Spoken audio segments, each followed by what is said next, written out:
Galera, não preciso dizer nada. Sérgio Buarque de Holanda com o Diego e o Jackson. Meu, só tem fera hoje. Acompanha aí com a gente. Eu tenho certeza que vocês vão adorar a aula que esses caras deram pra gente. Firmeza? Aquele abraço, galera. Divirtam-se.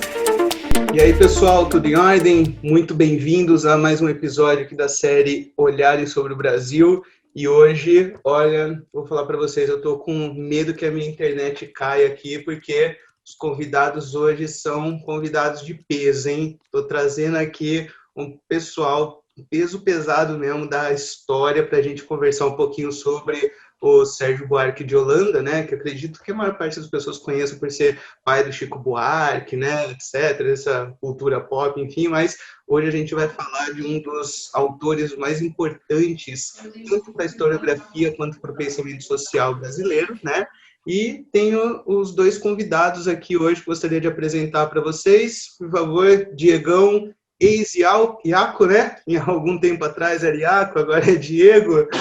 Bem-vindo, Diegão, maravilha. E aí, Heitor, tudo bem? Muito obrigado aí pelo convite para falar sobre o Sérgio Buarque de Holanda e voltar a sentir um pouquinho o gostinho de professor, bem no dia dos professores, não é? Exato. E eu sinto uma saudade imensa aí de voltar da aula, uma das coisas que eu nasci para fazer, gosto de fazer, né? Para quem não me conhece, eu sou um dos diretores do Pandora e dei aula de história aí até 2 anos atrás, quando eu saí da sala de aula para fazer um mestrado. Estou voltando, já volto aí com tablado e giz ou caneta agora, né, na mão. Minha mãe fala que a sala de aula nunca sai da gente, viu? Não importa se a gente sai da sala de aula não sai da gente, não interessa, né? E estou trazendo aí também novidade pro pessoal do Pandora, companheiro Jackson, por favor, fique à vontade para se apresentar para o pessoal. Bem, pessoal, eu sou o Jackson. Eu acho que até aqui eu sou um nome na capa de algumas apostilas do sistema de ensino do Pandora. Apesar de nunca ter dado aula presencialmente no Pandora, eu fui convidado pelo Diego alguns anos atrás para escrever um material de história do Brasil. E essa produção me enche de orgulho, não só pela proposta inovadora, mas pelo diálogo. A gente aprendeu um bocado escrevendo aquele material alguns anos atrás. Eu agradeço, começo aí agradecendo ao Heitor pelo convite para trocar ideias. É sempre muito importante trocar ideias, em particular em momentos tão difíceis como esse que a gente está vivendo, para a educação e para o pensamento brasileiro. São momentos complicados mesmo, mas que permitem que a gente esteja, por exemplo, produzindo esse tipo de bate-papo, esse tipo de atividade, né, que acho que presencialmente, na correria do dia a dia, fica mais difícil, né? Então vamos tentar enxergar o lado positivo, né? Muito bom, galera. Vamos começar então, né? Só para dar uma introduzidinha aí no Sérgio Buarque. Ele nasce em 1902, né, em São Paulo, morre em 1982 também em São Paulo. Ele, na verdade, é um dos principais integrantes daquilo que a gente pode chamar de geração de 30, né, do pensamento social brasileiro, que parte de uma perspectiva culturalista, né, uma espécie de ruptura com o pensamento eurocêntrico, né, um pensamento evolucionista que existia ali ao longo do século XIX, buscando comparar a sociedade brasileira com as sociedades mais desenvolvidas, né, entre muitas aspas, né, da Europa, etc. E a partir dali a gente tem com o Gilberto Freire, o Sérgio Buarque, uma perspectiva de pensar o Brasil pelo Brasil, né, ou seja, um Brasil a partir das suas características, a partir das suas da sua própria formação, né, e do seu próprio povo, da sua própria cultura. Está muito ligado também ali a essa mudança de cenário intelectual com a era Vargas, né, que traz esse nacionalismo de uma forma bem interessante. E é interessante pensar que o Sérgio Buarque também é o cara que introduz o estudo do Weber, né, do Max Weber no Brasil. E ele vai trazer uma série de perspectivas, então, a respeito da formação da sociedade brasileira sob a ótica do tipo ideal weberiano, né? Só para a gente retomar um pouquinho esses conceitos aí, o tipo ideal weberiano está relacionado basicamente a uma idealização, né, de algo, de um comportamento, de uma forma de pensar, etc. E ele vai jogar isso basicamente nos projetos de colonização, né? O Sérgio Buarque vai jogar isso a partir dessa construção dos projetos de colonização das nações ibéricas de um lado e das nações anglo-saxãs de outro, né? Então, eu acho que a gente podia começar a partir daí, né? Pensar nessa metodologia que o Sérgio Buarque cria, né? Ou que ele usa para interpretar a sociedade brasileira, né? O que vocês acham dessa perspectiva? Como que a gente pode identificar isso no Sérgio Buarque? Posso ir, Jackson? Por favor, Diego, por favor. Bom, é curioso porque o Sérgio ele tem uma formação de jornalista, né, antes, né, de ele enveredar aí pelas ciências humanas mais, né, vamos dizer assim, mais duras, né, como história, antropologia, sociologia. Ele tinha uma formação também de jornalista. E ele morou um tempo na Alemanha, onde, né, inclusive ele teve um filho lá, não é, né, que depois teve até uma relação, né, meio de distanciamento, né, dele com esse filho e com essa primeira esposa que ele teve lá. Só que nesse período do Sérgio morando na Alemanha, que ele entrou, né, em contato com a obra do Weber, como, né, o Heitor antecipou, ele traz essa leitura tanto dicotômica, né, que também faz um pouco parte, né, do pensamento weberiano, né, de trabalhar em pares, né, e também de criar esses tipos ideais, não é? Essas personas aí que representem, né, um processo histórico, né, uma sociedade e tal, né? E acho que, ao meu ver, assim, como leitor, né, do Sérgio, mesmo antes, né, de ter entrado na faculdade, eu via ele como um cara que era alguém que tentava criar o brasileiro, criar o estereótipo, essa figura ideal, né, ou esse tipo ideal, né, de quem era o brasileiro, baseado na história, né, e sempre com essa questão das contraposições, não é, para análise, né. Então, né, como você falou, o semeador e o ladrilhador, não é? E aí, no caso do homem cordial, eu acho que o que é mais forte é aquela distinção, né, do homem cordial ser alguém de cor, né, alguém de coração, né, daí a ideia de cordial, né, não necessariamente, né, de cordial no sentido, né, de que bem educado, mimimi, né, né, muito, né, cheio de coisa assim, não é nesse sentido que é a cordialidade. Pacífico, né? Não exatamente pacífico. Exato, né? A cordialidade viria dessas coisas do core, né? Dessas coisas do coração, que, né, leva o brasileiro, né, à valorização da família, à valorização das relações pessoais, não é? E tudo isso em contraposição, né, dessa análise, né, dicotômica, a um pensamento mais profissional, não é, de outros povos, né, saxões, não é, e assim por diante, né, ou um comportamento mais afastado, né, mais frio, mais formal, não é, vindo desses outros povos, né, e a marca, né, desse tipo brasileiro seria exatamente esse comportamento mais vindo do coração, né, de valorizar as coisas de família, né, de valorizar as relações informais, não é, em detrimento das relações mais profissionais ou das relações formais, não é, que o Sérgio Buarque coloca na obra dele, né? E eu tive uma história bem engraçada com essa obra, porque o meu pai era argentino, né?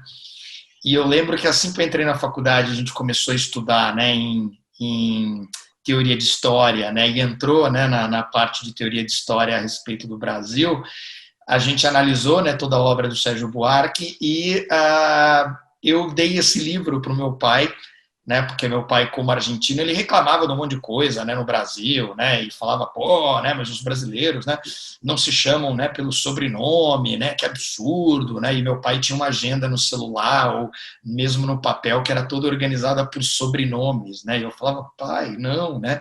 Que a galera se chama pelo primeiro nome e quando o primeiro nome é muito grande vira apelido, né? E meu pai tinha uma certa dificuldade disso, né? Meu pai vinha com uma outra, né, mentalidade. Eu achei um livro legal, né, para mostrar um pouco dessa cara do Brasil, né, com uma base aí histórica, né, e uma reflexão histórica, né, e aí dei esse livro aí, exatamente essa capa aí pro meu pai, logo que eu entrei na faculdade, assim, e falei, poxa, pai, eu preciso te dar um livro que a gente está estudando, né, e acho que seria legal você ler.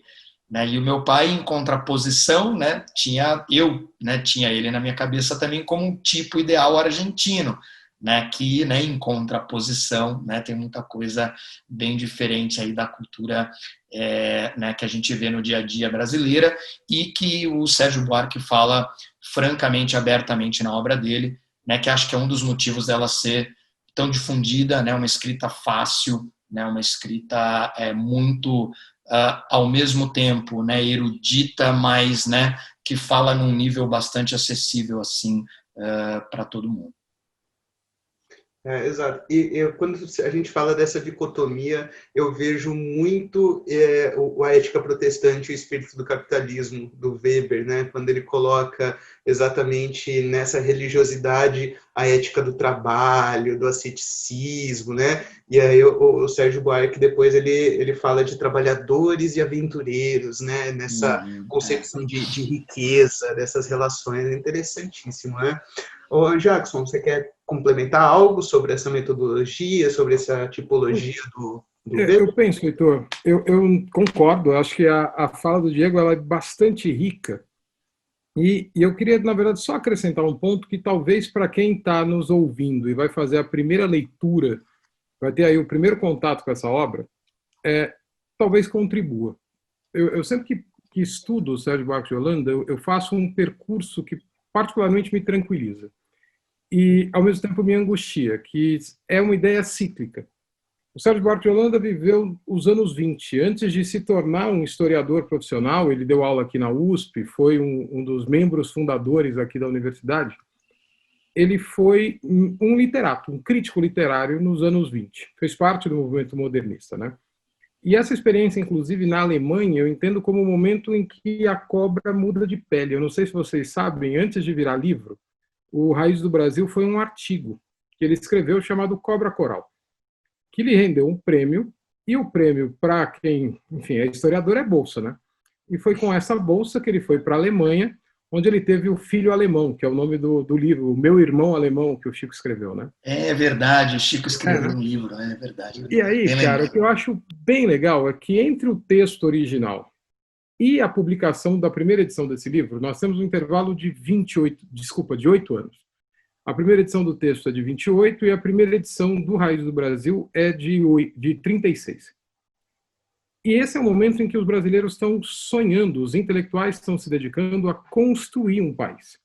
É nesse sentido que eu penso que uma leitura historiográfica da obra, ao mesmo tempo que me tranquiliza, me angustia. Me tranquiliza na medida em que a gente continua num país em construção, né? O debate que motivou essa geração, da qual fez parte o Sérgio Buarque de Holanda, o Caio Prado Júnior, o Gilberto Freire, era o debate do Brasil que eu queria construir, o Brasil que eu quero. Se você pegar em tempo, a gente vai pensar assim, 1922, Semana de Arte Moderna, 33, a primeira edição de Casa Grande Senzala, 36, a primeira edição de Raiz do Brasil, 42, a primeira edição do Formação do Brasil Contemporâneo. No intervalo de 18 anos, nós temos muitas produções que sonhavam o Brasil que eu quero. E essa produção, essa metodologia de tipos ideais, categorias analíticas opostas, é um método super interessante, né? Porque você cria na narrativa, na análise, dois tipos ideais, o ladrilhador de um lado, o semeador do outro. A tese, a antítese, e no final você joga no colo do leitor a seguinte pergunta: bem, o Brasil que eu quero, qual que é? A mesma coisa vai acontecer entre o burocrata e o homem cordial. A mesma discussão vai acontecer entre os grupos que no século XIX formavam a elite política do país, os liberais e os conservadores. E, curiosamente, quando ele vai se aproximando do tempo presente, quando ele sai dos séculos XVI e XVII, vai avançando na análise para o século XIX, aí é que surge a minha angústia, né? Porque ele vai mostrando que essas categorias que são dicotômicas, que são opostas, quanto mais perto do tempo, elas vão se aproximando em ideias. Aquela ideia de que os liberais e os conservadores, na verdade, eram dois lados da mesma moeda, aquelas dificuldades que o Brasil terá, e ele analisa super bem no fim da escravidão, aquela herança escravista e arcaica que o Brasil não conseguia se desfazer, a própria concepção de classe média, que ele discorre super bem, mostrando que no Brasil não estava funcionando, essa angústia do país que não progrediu. Se a gente perceber, trazendo para o tempo presente, os intelectuais de hoje continuam se debatendo sobre o Brasil que eu quero. Nem todos sobre o Brasil que eu particularmente quero, mas muita gente continua se dedicando a isso.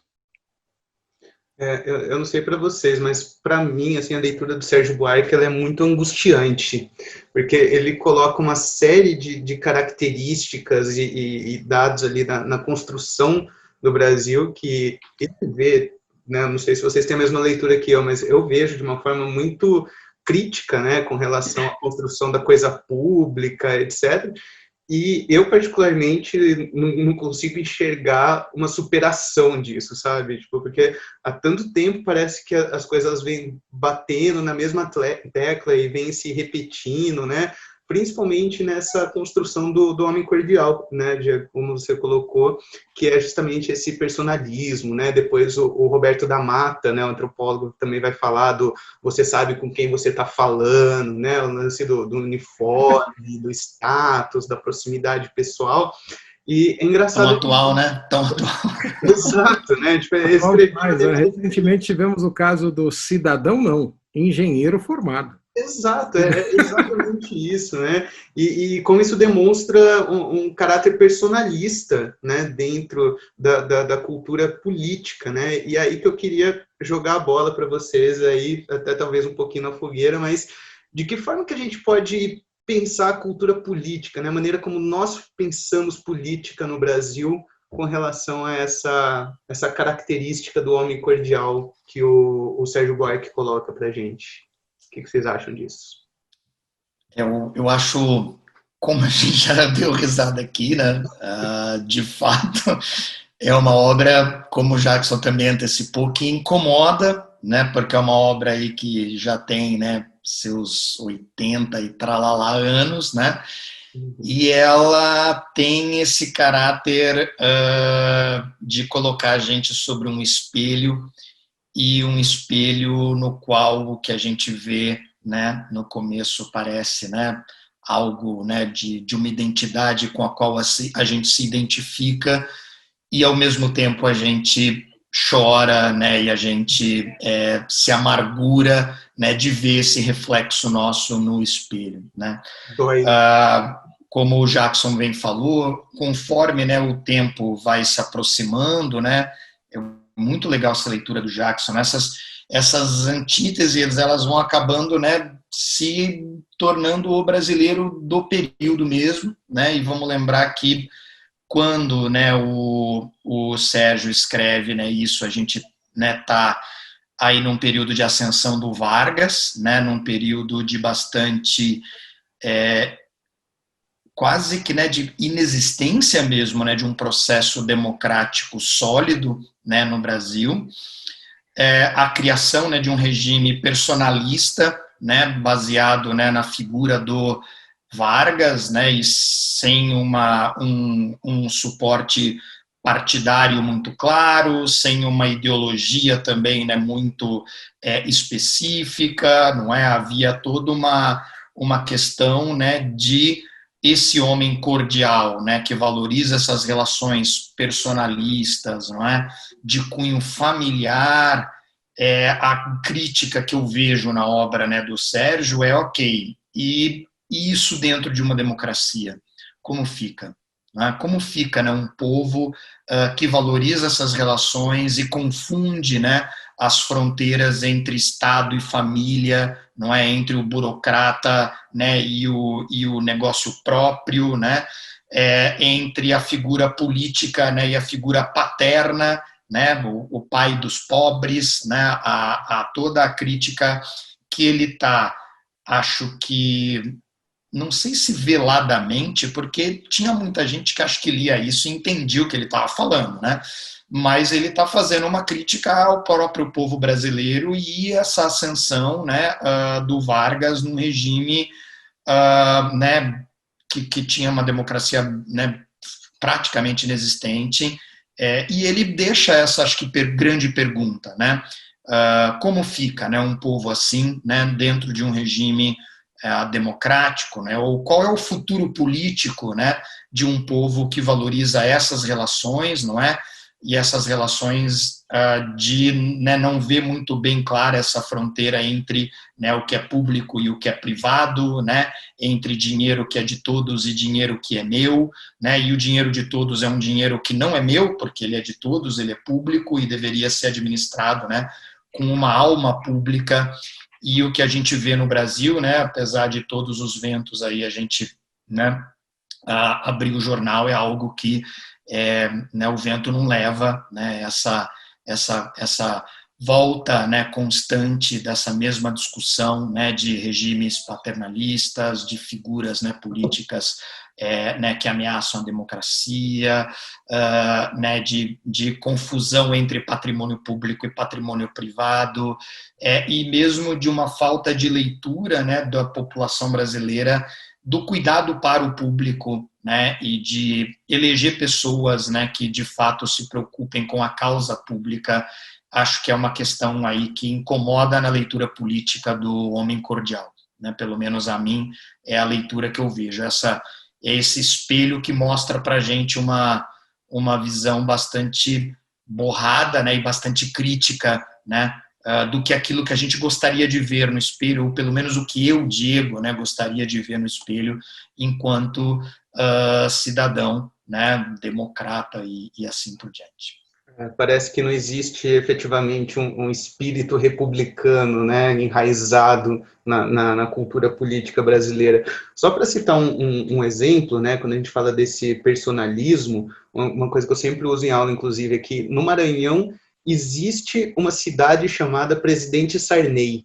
Sacou? Tem uma cidade chamada Presidente Sarney, no Maranhão, que, inclusive, hoje a prefeita atual, né, do Presidente Sarney é do PCdoB, inclusive, então uma ideia de como essa ideologia ela não é enraizada realmente, né?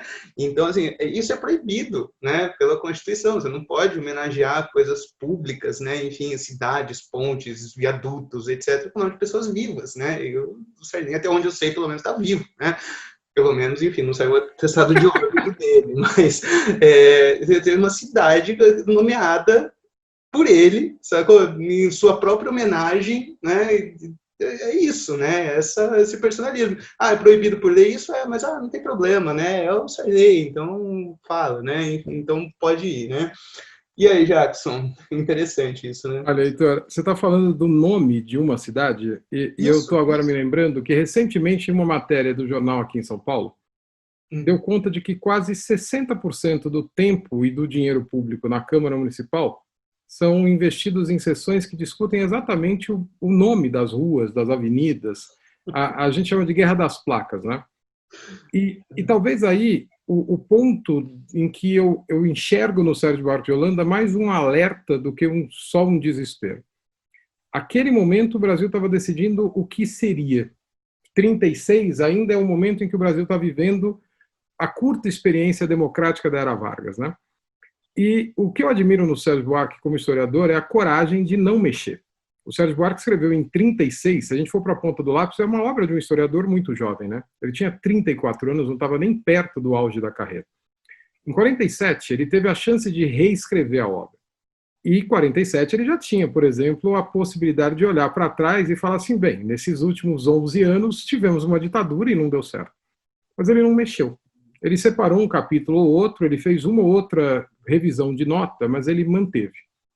E, curiosamente, eu admiro isso, e penso que ele deixou aquela obra naquele tempo. E concordando com o Diego, o que me assusta é perceber que essa obra é super atual.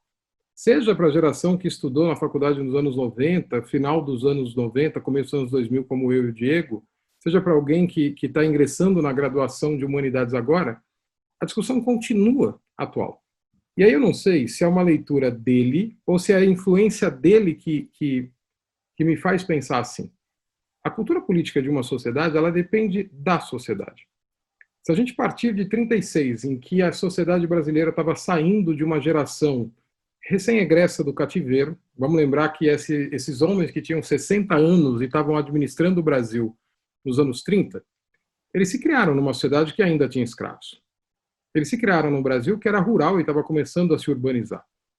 E a raiz da qual o Brasil não conseguiu se dissipar, se desfazer, não é o agrarismo, não é o escravismo, mas é uma sociedade que é capaz de recondicionar valores negativos meio que de maneira independente da sua realidade. Nos anos 2000, nós vivemos uma sociedade urbana, o Brasil tem a maioria da sua população vivendo em cidade há mais de 50 anos, o Brasil já não vive mais o sonho da industrialização dos anos 30, a gente já vive a desindustrialização em boa parte dos territórios brasileiros, mas algumas características que não são da política, são da sociedade brasileira. O paternalismo, a nossa busca de um Messias, né? Eu penso muito nesse aspecto quando eu penso naquelas histórias que a gente estuda sobre Portugal medieval. O El Cid da história espanhola, ele continua sendo procurado aqui. Nós continuamos procurando na nossa sociedade um Dom Sebastião, um Messias que virá nos salvar. Ele pode ter ou não cavanhaque, barba, ele pode ser ou não egresso das fileiras do povo ou das fileiras militares, mas a gente continua preso nisso. E uma das características que é social, a política é fruto dessa sociedade, é o nosso namoro com o autoritarismo. Infelizmente, a nossa sociedade é muito dada a experiências autoritárias. E aquela vivência dos anos 30, que calcou a primeira edição do Raízes do Brasil, ela não passa, né? O Brasil não sai disso. Recentemente, conversando com alguns amigos, a gente debatia sobre isso, né? O Brasil é uma democracia minimamente organizada há mais de 30 anos. E numa democracia representativa, os políticos, infelizmente, representam as nossas características sociais. A gente não pode imaginar, pensando, por exemplo, no estado onde o Sérgio Buarque de Holanda passou parte da sua vida, a gente não pode pensar no Rio de Janeiro como um caso isolado. O Rio tem 5 ex-governadores ou presos ou envolvidos em escândalos de corrupção. Nesse momento que essa gravação está sendo feita, o prefeito reconquistou o direito de disputar uma eleição, sabendo que pode perder o mandato caso seja eleito. Temos governadores presos, o atual governador está em meio a um processo de impeachment, e é só um exemplo. Esse personalismo, essa busca de um salvador, essa nossa aversão a instituições claras, objetivas, ela é social. Eu penso que a sociedade brasileira é a história da cobra, né? Mudamos a pele. A gente saiu da monarquia para a república viveu experiências autoritárias, democráticas, mas o recheio ainda precisa ser revisto. É engraçado a gente pensar nesse personalismo, né? Você pensa, por exemplo, em políticos que, de repente, que num determinado momento são absolutamente insignificantes, né? E aí saem candidatos à presidência, por exemplo, o cargo mais alto, por partidos também insignificantes, sem nenhum tipo de representatividade ou enraizamento social, como foi o caso do Collor, por exemplo, né, na eleição de 89, né, é exatamente isso, o caçador de marajás, né, o político que não tinha nenhuma expressão, né, naquele momento. E que, tipo, contra o Lula, né? Tipo, o sapo barbudo, né? Cria-se aquela coisa. Tem, inclusive, entrevistas muito engraçadas, né? Perguntando para as pessoas, por que você vai votar no Collor? Ah, porque ele é mais bonito que o Lula, né? Então, tipo, não existe uma cultura, realmente, de programas de governo, né? De algum tipo de fidelidade ideológica. É uma coisa completamente ao vento, né? Tipo, são os modismos políticos de determinados momentos que acabam ditando a condução da coisa pública, né? E aí a gente vê isso desde o coronelismo, né? Aquele coronelismo clássico da Primeira República e tal. Você tem essa ligação pessoal, né? Tipo, de proximidade e tal, e isso acaba na minha perspectiva, né, dessa leitura do Sérgio Buarque, inviabilizando uma burocracia que seja realmente efetiva, né? Porque você tem leis, por exemplo, sei lá, a lei do bafômetro, né, a lei seca, tá? E aí as pessoas criam grupos de WhatsApp para burlar a lei, e aí depois o problema é o Estado que não faz as leis, né? E a gente não acaba não enxergando como que isso é um reflexo do nosso comportamento enquanto sociedade. O que vocês... É muito bacana a leitura do Jackson disso, né, de que Né? os políticos não vieram, né, de uma nave espacial, né, eles não chegaram, né, de Marte e pousaram aqui e tomaram Brasília, né, eles são, né, numa democracia representativa, a representação, né, do que as pessoas de fato, né, elegem, né, acham, né, que vale a pena colocar lá, que não vem problemas, né, com algumas demandas e algumas bandeiras que esses políticos que estão, né, no governo levantam, né. E acho que uma dessas, né, questões que também você falou, né, Jackson, eu acho que é bastante legal essa metáfora da cobra, né, a gente vai trocando de pele, né, mas parece que a cobra é a mesma, né, a coisa ela não muda, né, só muda a cor da cobra, né, ela só vai ficando, né, com cores dependendo do tempo dela, né. E esse paternalismo, né, ele também né, vale também para uma análise da esquerda, né, a própria esquerda brasileira, né, não consegue se livrar, né, da pessoa do Lula, por exemplo, né, criar uma outra, não é, figura, né, e uma outra proposta, né, e acho que essa dificuldade, né, de olhar para um programa, né, e não para uma pessoa, né, eu acho que é uma das coisas que o Sérgio até meio que predestinou para o Vargas, né, porque o Vargas foi meio que essa metamorfose política, né, durante 20 anos aí na República Brasileira, né, e foi, né, um cara que flertou, né, com o nazismo, foi, né, assumidamente, né, fascista, depois flertou com o comunismo, né, numa outra fase aí mais tardia,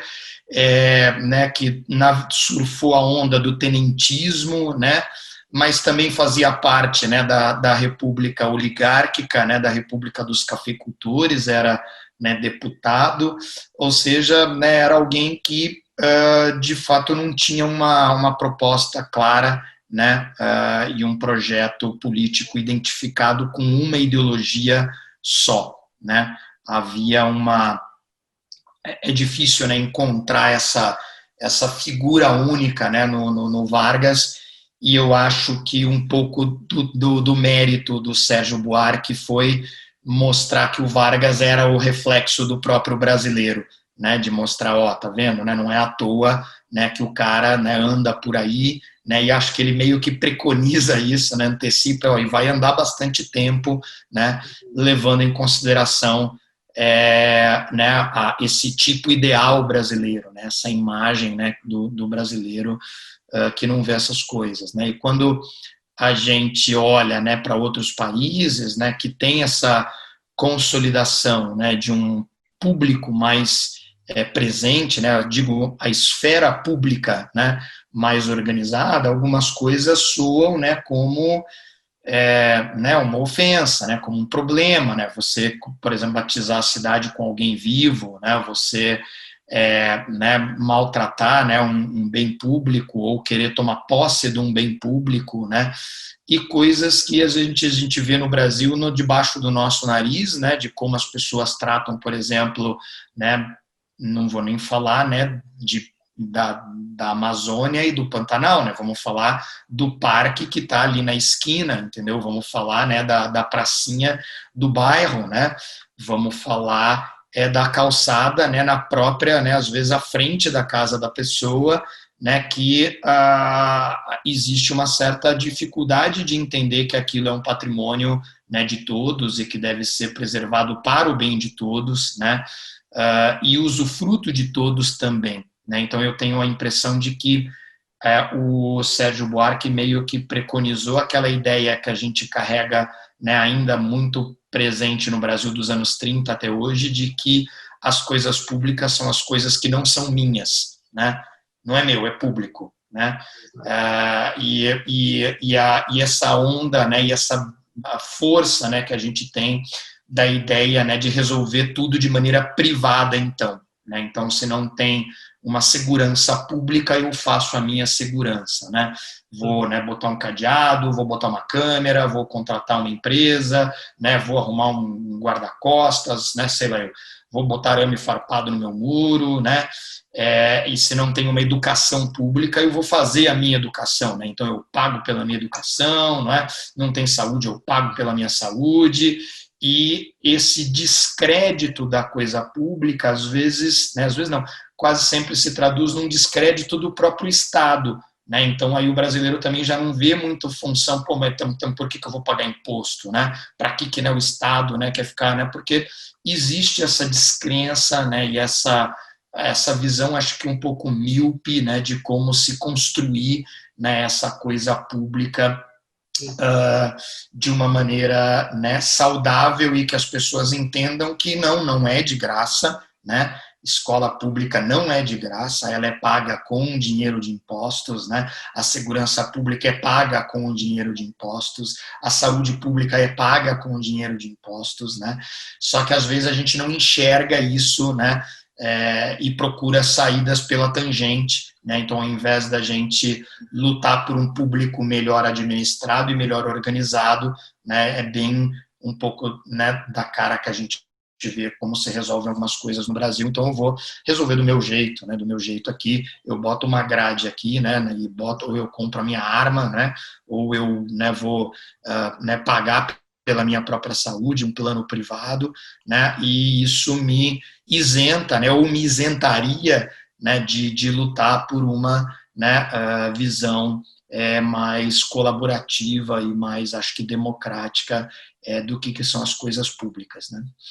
Eu acho que isso parte muito, inclusive, da visão que é construída do próprio funcionalismo público, né? Qual que é a ideia que se tem, né? Você passou num concurso, resolveu a vida, não vai trabalhar porque é vagabundo, porque não tem patrão, etc. Então, quer dizer, as pessoas, elas, inclusive, buscam o funcionalismo público pensando na famosa mamata, né? Tipo, vou trabalhar menos, vou me esforçar menos, ninguém vai me mandar embora. Então, quer dizer, não existe esse compromisso, né, com a coletividade, não existe essa ideia de coletivismo, né? E é como você estava falando, ponho grade, ponho essas coisas, eu resolvo o meu problema, né? Então, o meu problema aqui está sanado e o resto que se exploda, né? E a gente não tem essa visão mais coletiva, né? Uma visão um pouco mais abrangente de que cada um de nós faz parte da sociedade, e os problemas da sociedade também são nossos problemas, né? E não resolve simplesmente se fechando dessa maneira, né?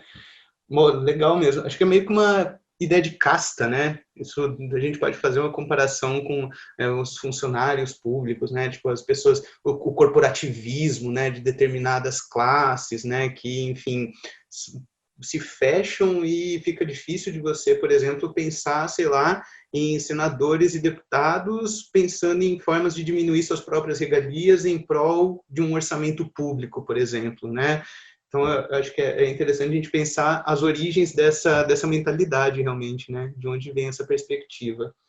E aí, Jackson, algo a declarar sobre Eu acho que esse é um debate que ele é muito longo, ele tem raízes muito profundas, mas, sobretudo, ele é muito perigoso. É um terreno que a gente pisa é pantanoso mesmo. O que eu percebo, por exemplo, quando a gente pensa no funcionalismo público, é que essa dicotomia, que fica, inclusive, no ar quando a gente conversa sobre isso, ela é muito perigosa. A maioria absoluta dos funcionários públicos não tem os privilégios que a gente meio que difunde como se todos tivessem. A gente precisa lembrar, por exemplo, que o professor que hoje está sendo homenageado, na maioria absoluta dos casos, é funcionário público. E que está sendo exposto, nesse momento da gravação desse vídeo, por exemplo, a retomar uma ou outra atividade presencial em escolas que nós sabemos que nem água corrente às vezes tem para lavar as mãos. Existe sim uma casta, mas ela é pequena. E a maior parte do funcionário público, eu penso, e aí eu acho que eu estou sendo bastante positivo, assim, que eles se sentiriam melhor e que eles produziriam mais se tivessem regras mais claras. Eu penso, por exemplo, que uma reforma que estabelecesse, como nós temos na iniciativa privada, critérios, seja de bonificação, seja de exclusão, contanto fossem critérios claros, justos, ela seria bem aceita por boa parte do funcionalismo. Às vezes a gente extrapola a ideia de que todo funcionário público está na faixa salarial de 30 mil mais jeton, o que é para um grupo bastante pequeno. Eu diria a exceção da exceção. Alguns cargos eletivos, nós temos sim problemas com os cargos comissionados, gente que vai parar, por exemplo, em fundações sem ter a menor qualificação para estar lá. E eu penso que é muito pantanoso, Heitor e Diego, nesse aspecto, porque a gente está lidando com uma geração de brasileiros que se apresenta como bons administradores, quando na verdade são bons desmontadores, né? Eu fico imaginando se você tivesse um negócio de família que tivesse um problema, uma padaria, uma venda, uma quitanda, se você contrataria ou elegeria alguém cuja principal meta é vender a sua padaria, transformar num estacionamento e viver de renda, acabar com o negócio da família. É muito comum, hoje é muito comum a gente ouvir nas propagandas eleitorais, nos discursos e narrativas de alguns políticos, que o melhor seria o fim do Estado. E eu não sei se, como pensador da nossa realidade, não é esse o perigo. Resolver os problemas, lidar com o que existe para melhorar, vai dar muito trabalho. Mas algumas defesas, por exemplo, há algum tempo atrás, uma galera defendia o desmonte do SUS, a privatização do SUS. Eu fico imaginando como seria durante a pandemia você chegar num hospital, como acontece em alguns países, entre aspas, civilizados, e você assinar uma promissória dizendo que todo o seu tratamento sairá do patrimônio da sua família. Quantos de nós estaríamos nessa altura do campeonato devendo as casas que alguns temos, outros a maioria infelizmente não tem, os carros que nós financiamos a perder de vista para poder pagar um tratamento, por exemplo, de Covid. E nesse sentido, eu acho que eu queria, Heitor, fazer um resgate. Eu tenho em mãos aqui um texto que eu não sei se vocês conhecem, ele é bem famoso, faz muito sucesso entre os jovens hoje estudantes, que é o texto do Gessé de Souza, que se chama Elite do Atraso. E logo na introdução desse texto, ele dá uma desancada no Sérgio Buarque de Holanda, como se essa obra tivesse ficado parada no tempo. E eu sei que é uma briga de sociólogo com historiador e que tem toda uma ideia aqui, mas eu acho que vale muito a pena. Todo um contexto. Tinha um contexto. Naquele momento em que a obra foi escrita, ela tinha uma preocupação. É uma obra datada. O próprio Sérgio Buarque de Holanda teve chance de mexer. Bom saber que nos anos 60 e 70 ele era um grande historiador e estava produzindo no auge, aí sim no auge da sua carreira. E ele não quis refazer. Ele mesmo indicou outros caminhos para o Brasil em outras obras. A gente pode pensar, por exemplo, nos anos 60 e 70, quando ele fez a história da civilização brasileira. Lá tem outros caminhos para serem discutidos. E uma das críticas que eu penso que é mais injusta é a ideia de que o Sérgio Buarque de Holanda vendeu para o Brasil um projeto estrangeiro. A crítica do Gessé de Souza é muito pesada nesse sentido, né? De que aqui existiria uma premissa de subalternidade, de que comparando o Brasil a outras nações, outras organizações sociais, só nessa comparação o Brasil sempre seria o subalterno, o pior, e o estrangeirismo seria comprar projetos como o projeto alemão, como o projeto norte-americano, como se eles fossem um exemplo. Eu não leio assim. Eu vejo mais, como o Diego disse, como uma crítica, um alerta. Alguém que está naquele momento da encruzilhada e diz assim, olha, a gente pode ir para a esquerda, a gente pode ir para a direita, mas se a gente não tomar cuidado com as rodas do carro, a gente não vai chegar a lugar nenhum, nem na esquerda e nem na direita. Nesse sentido, eu acho que vale muito a pena a gente também ter esse cuidado. A sociedade brasileira, como eu disse no começo dessa conversa, ela continua sonhando com o Brasil que eu quero. E a gente precisa ter essa ideia. Independente da escolha que a gente faça, há valores, há princípios, que eles não deveriam ser muito discutíveis, assim, que a gente não, porque aí não é uma discussão entre projeto, é uma discussão entre civilização e barbárie mesmo, né? Dependendo do que a pessoa pressupõe na sua fala, a gente está discutindo se a gente vai voltar para, sabe, a pré-história, nem falo da Idade Média, porque em algumas falas a Idade Média é super civilizada. comparando alguns princípios da filosofia medieval com o que a gente vê em algumas falas contemporâneas, até que a Idade Média era um bom período. É pré-histórico mesmo, é uma guerra de tudo contra todos. Nesse sentido, eu acho que eu insisto nessa ideia, que era um recado, que a gente continua lendo, ele continua contemporâneo, porque a sociedade brasileira continua travada em algumas raízes que a gente não cortou. Exato, né? E é interessante a gente pensar, inclusive, nessa dicotomia que nem é posta tanto por ele, mas que é construída dessa forma, da impessoalidade burocrática, né? E aí tem muito do Weber, né? Dessa ideia da burocracia impessoal, meritocrática, etc. E uma cultura completamente personalista como a nossa, né? Só para dar um exemplo de uma coisa que aconteceu comigo, ano passado eu perdi minha CNH, né? Perdi minha carta, estourei os pontos, tal, enfim. E aí, 3 pessoas diferentes me indicaram 3 diferentes despachantes que se eu fosse lá para conversar com o cara, pagasse uma taxa e tal, e dava um jeito, eu conseguia não cumprir a suspensão, sabe? E me veio muito o Sérgio Buarque nesse momento, sabe? Tipo, de assim, você conhece a pessoa certa, você consegue burlar a regra, né, a lei, que deveria ser algo impessoal, que deveria ser algo racionalizado, né? E que se você, enfim, né, descumpre, você tem que sofrer uma punição, né? Todo mundo sabe disso, mas não, tem um jeitinho, né? Tem essa pessoalidade, tem esse balão que você pode dar na regra e na lei, né? Eu acho muito, muito bacana a gente ver como essas coisas, elas se misturam ao nosso cotidiano, nossa realidade, né? Muito legal mesmo. Pessoal, acho que a gente podia ir caminhando para o encerramento, né? Não sei se vocês querem colocar algo que não foi dito, algum aspecto, alguma coisa assim. Considerações Eu queria agradecer o convite mesmo. Acho que, poxa, é muito legal, né, ter a chance de debater uma obra né, de um pensador né, que remete tanto, né, a discussões contemporâneas, né, e acho que levar isso para a internet, né, e fazer disso um debate não só fechado dentro da sala de aula, mas acho que, né, colocar um pouco dessa conversa também na rede, né, de uma maneira bem ampla, é uma iniciativa muito legal sua, e eu queria aí agradecer o convite e parabenizar você pelo projeto aí de conduzir essa websérie aí dentro do Pandora. E também agradecer a presença do Jackson, que faz muito tempo que a gente não se vê mesmo, esse ano de pandemia atrasou ainda mais, né? E a gente também fazia muito tempo que não trabalhava junto, né? Se eu não me engano, acho que a última vez foi levando os alunos lá para o Memorial da Resistência, né, lá em São Paulo. Acho que foi a última vez que a gente deu aula junto, e já faz um tempinho isso, já, se eu não me engano.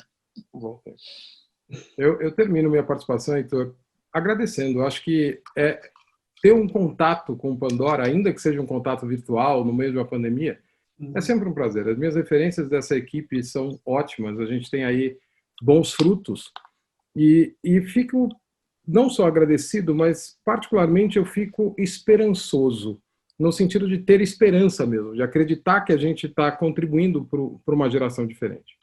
Eu reitero o convite que o Diego fez, que o Heitor fez e que a própria série sintetiza. Ler os pensadores do Brasil, retomar algumas leituras, formar suas próprias opiniões, ganhar essas ferramentas que hoje são os grandes diferenciais do mundo. Ninguém vai se tornar um grande historiador, um grande sociólogo, por saber meia dúzia de datas, por ter meia dúzia de nomes na cabeça. Isso está no Google e está tudo bem.